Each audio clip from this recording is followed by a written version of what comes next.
Welcome to my vlog! Ako si Ronaldine Ramos from UMS 11 Magalang.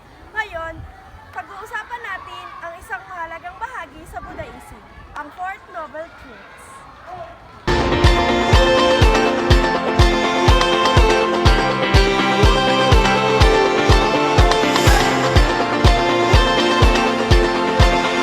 The Four Noble Truths ay isa sa pinakamahalagang aral sa Buddhism na itinuro ni Siddhartha Gautama o mas kilalang Buddha. Ito ang bumubuo sa pundasyon ng kanyang mga turo tungkol sa buhay, pagdurusa at kung paano ito malalampasan. Narito ang mga apat na katotohanan. Ang una sa apat na katotohanan ay ang dukkha, ang katotohanan ng pagdurusa.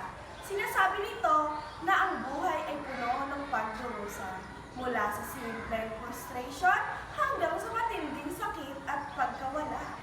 Lahat tayo ay nakakaranas ng lungkot, sakit at pagkabigo. Ang pangalawa ay ang samudaya, ang sanhi ng pagdurusa. Ayon sa Buddhism, ang ugat ng pagdurusa ay ang pagnanasa o attachment sa material na bagay, tao o kahit saang mga ideya. Dahil gusto nating mapanatili ang mga bagay na nagbibigay sa atin ng kasiyahan, nagkakaroon tayo dito ng paghihirap kapag ito ay nawala. Pangatlo ay ang nirodha, ang pagtatapos ng pagdurusa. Posibleng wakasan ang pagdurusa sa pamamagitan ng pagtataya sa ating sarili mula sa labis na pagnanasa at attachment.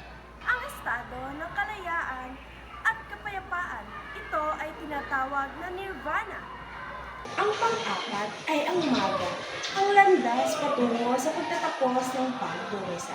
Upang makamit ang nirvana, dapat sundan ang Eightfold Path, isang gabay ng tamang pag-iisip, kilos at pamumuhay na nagtuturo kung paano mamuhay ng may kabutihan at katalinuhan.